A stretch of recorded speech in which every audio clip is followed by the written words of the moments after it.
We now have Sir Lord Travis Wright coming up to talk all about use cases. I'm excited for this, man. Bring it. Thank you, mate. All right, there we go.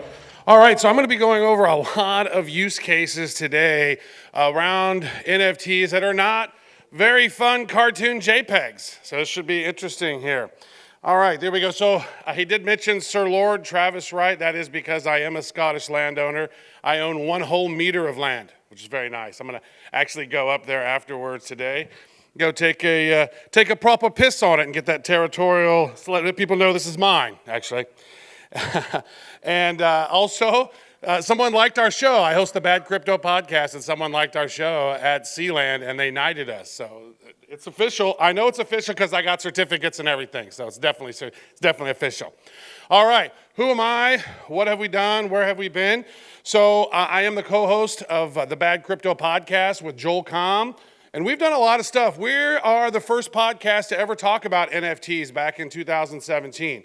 We were talking about Web3 really early, 2017, because we're like, blockchain, this seems like this ownership thing, this is going to be big. We've done POAPs. We're the first one to do POAPs at events with Patricio, the guy who created POAPs. We launched the Nifty Show back in May of 2020, and we launched Blockchain Heroes back in Q3 of 2020 when the total marketplace of NFTs was about 7 million. Safe to say we saw NFTs pretty early. We also did the very first Kickstarter, which was a crowdfunding of these cards before we even launched back, the Blockchain Hero set. We did a Nifty box, the very first ones to do a subscription box. We did that.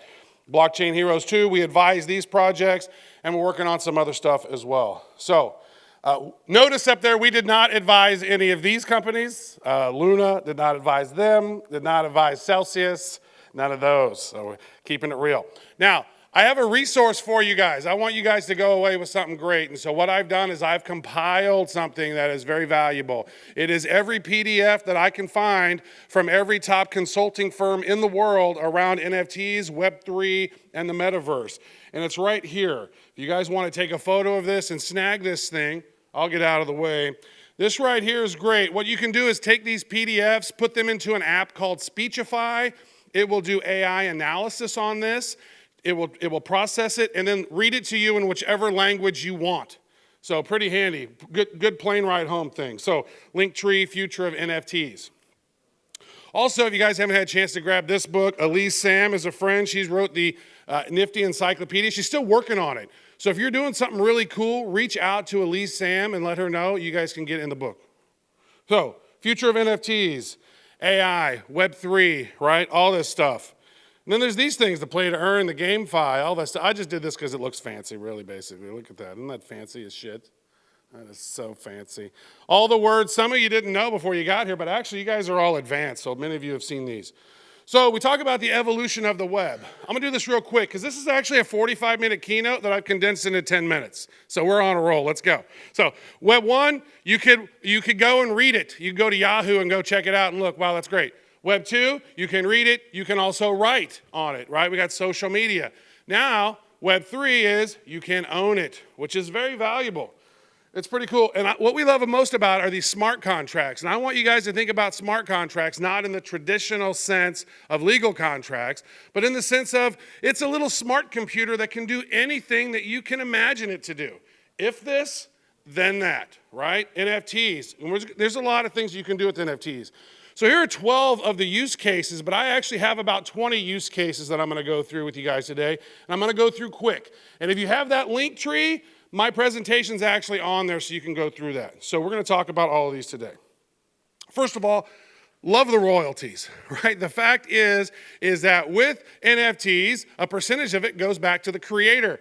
And this is my AI version of the Mickey Mantle rookie card, which is a baseball card in America that's worth about $5 million when it's sold. It's very rare. However, whenever it's sold, Topps doesn't make any money from that thing, right? But if this was an NFT, they'd probably make about $500,000 every time it was sold. I bet they wish it was an NFT. NFT gaming, right? This is going to be a huge area for that. These in-game items, these cross-game NFTs. We're starting to see cross-platform stuff where you're taking it from this and bridging it over there, and these NFTs are going to be moving. And so if you have an NFT collection, once you realize these are going to be able to be moved, you're going to want to have collections in these other chains, and there are many, many chains that are building on NFTs right now. Play to earn, GameFi, all that stuff. That's a $200 billion industry. It's huge. Metaverse.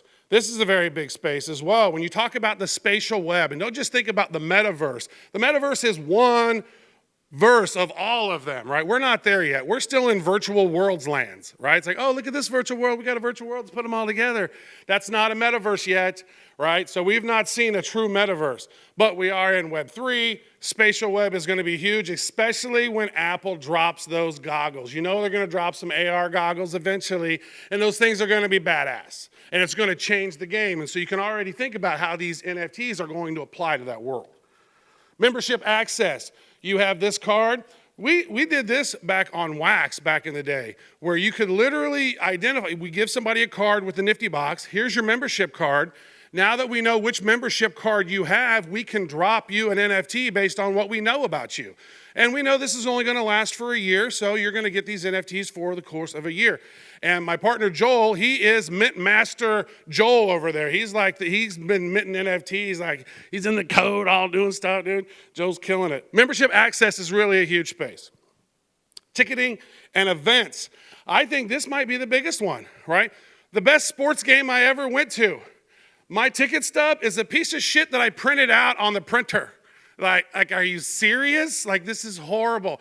Now with printing and with NFTs and ticketing, they can say, oh, you love this particular band. Oh, what? You've been to 5 concerts? You saw Gorillaz 5 times? You have these NFTs? Boom. We're going to invite you backstage because you're a true fan, right? So you can start tying in loyalty into a lot of things with this. It's really cool.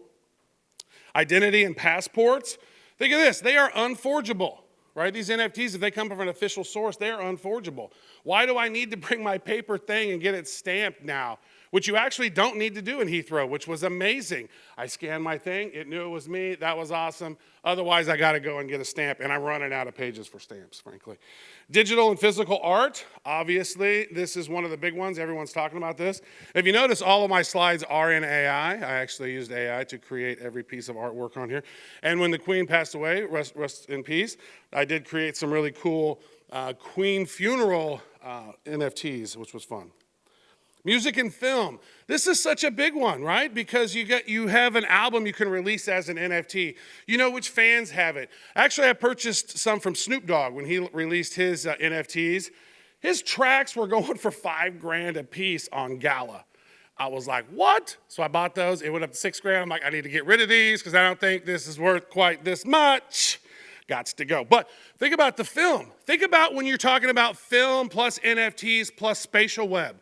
You're going to be watching a film, you're going to be watching Netflix, and then there's going to be a queue where you pop out your phone, and then you can scan it, and then you can see this AR experience taking place right in front of you. This is coming. There's already people working on this stuff. Digital twins, these are huge. Think about this. You can train your replacement at your job, or you could basically take all of your intelligence, everything you've said, everything you've written, every podcast you've recorded, put it into a digital twin, and then that could basically be you after you're no longer here, right? Think of that from the employment perspective. You can literally train your replacement and then have a nice person to be able to talk to whenever they want to train somebody else. It's a great way to train. Flawless voting systems. Duh. Do we see what's going on all over the world, right? It's like if you got this nice electronic voting system that's not connected to blockchain or whatever, some little sleight of hand happens, and they always seem to get their people in power. I don't know how that works, but it never seems to favor the people, in my opinion. Medical records are going to be huge to be able to have as an NFT because with MetaMask, you can determine who actually gets control of that data. I will approve this person to have my data. I will approve this person. I don't approve them to do that, right? Web3 enables all of this. Counterfeiting. This is really big, right? Because I've been to China And I've actually seen what happens in those factories, right? Where they literally, oh, we're Chanel. We want to make these Chanel bags. Here's enough material to make 600 bags. We need 500 bags. We know there might be some errors. So what happens? They make the 500 bags. They make 525 or so because they have some errors. Now they got this 75 additional pieces of material. What are they going to do? They're going to make it and they're going to sell it in their stores and in the undergrounds that they have down there. Is that a real one? I don't know. It's used of the exact same things that was the original ones. Is it real? I don't know. With NFTs, you can tag that to those luxury items so you know that's exactly. And then if you buy it and then you want to sell it, you actually have proof that you have it, right? If not, you got to have the receipt and all of this. And then some people might not even trust that if you're trying to resell your bag. Digital fashion. All of these avatars in the metaverse need cool stuff, right? Those are all going to be NFTs. IP, deeds, law, titles. This is a huge, huge space when you start factoring in what is redundant when we talk about a lot of these roles that we're not going to need anymore. Why? Because we have smart contracts and we have NFTs to be able to do a lot of this. If this, then that. That's huge. That's what we need. Also, ENS, make sure you get your ENS name. If you can get your first and last name, go do it. It's nes.domains. Then what you do is you tag your Ethereum address and your MetaMask to this. And then if you want to send somebody something, like for me, I'm TWTEEDUBYA.ETH. You tag that, boom, you can send me something. That way you don't have to go 0x10b3, what is this? I'm not going to ever send you anything, right? Because you never know what that is, right? So you got to make sure you get that. Also, with NFTs, you can start verifying your identity through whichever means you want. So this is an NFT of me, and I use that, right? This one I think is really good, digital escrow. Oh my God, have you ever tried to work with somebody and they say they're gonna pay you X amount, you do the work and then they don't pay you, right? We had an issue where we're advising you, we wanna help you grow this and it's gonna be amazing. And we did, the thing went from like 2 cents to 90 cents. And then when it came time to pay, they were gonna pay X amount of tokens. Oh, but now the price is way higher. We don't want to pay you all that amount. So if that was in digital escrow, for example, you could place those cryptos in an NFT, then send that NFT through a smart contract to the person when the time is right, and then burn that NFT and then claim your crypto. So you can actually use an NFT as a wallet, which is really cool. Achievement badges. How many times have you wondered if what you see on LinkedIn is real? Did this guy really do this? Really? Are you serious? Oh yeah, well now with NFTs, it can be verified that you did these. These universities should be all over NFTs right now because everyone who's in their school is thinking about how to get in the crypto space, right?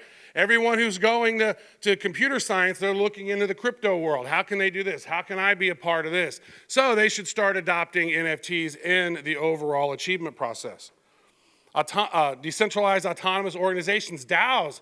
NFTs are huge in DAOs. There's been a lot of different presentations around this, but if you have an NFT, you can then vote in the DAO, right? DAOs are awesome. Marriage certification. I was thinking this could probably be an NFT, and then when you get sick of her, you could just put her on OpenSea. I'd be like, no, I don't actually know if you can do that or not. I don't think so. Patents are a big pain in the ass. That's another thing that's going to be huge in the space as well. Real estate, proof of ownership, collateralization, being able to take a piece of real estate, divide it up amongst many different things, and then sell those as NFTs, which will have long-term value. A lot of stuff, you're going to see a lot of stuff in real estate, hundreds of trillions of dollars. Also, fractionalization is really big, where you could imagine you take the Mona Lisa, divide that up into 1,000 NFTs, and everyone who has it owns 1/1000th of Mona Lisa, right? I don't know what good that's going to do you, but cool, you own 1/1000th of the Mona Lisa. Have you ever seen Mona Lisa? If you ever do, turn around and look at the big-ass mural behind it. It's amazing. Nobody ever looks at it. They're all looking at this tiny little Mona Lisa, but I was like, no, look at this. It's amazing. Also, be aware of the dark side of NFTs and Web3 and technology. Not just the rug pulls. Rug pulls suck. Scammers suck. Ignore them. Beware of governments being able to use this technology against you, because they will. But that's why it's really good to have people in this room who are smart and thinking about things so we can maintain decentralization. I think it's very important for us to maintain that. These technologies can be used in negative ways against us. They're trying to get a CBDC through the way, right? They want a central bank digital currency. Have you seen what they did to Kanye? Imagine when you say something that pisses them off. They're going to shut your bank account off if it's a CBDC. So we have to be very vigilant about this. Also, here is the Bad Crypto Nifty Club. We actually do some fun stuff on badcrypto.uncut. You get certain things. We give NFTs. We talk about a lot of different things in that space. And again, boom, the link tree. So if you found that valuable, the resources and PDFs that I was able to pull from is extremely valuable. Make sure you grab those. And that's my time. Thank you so much.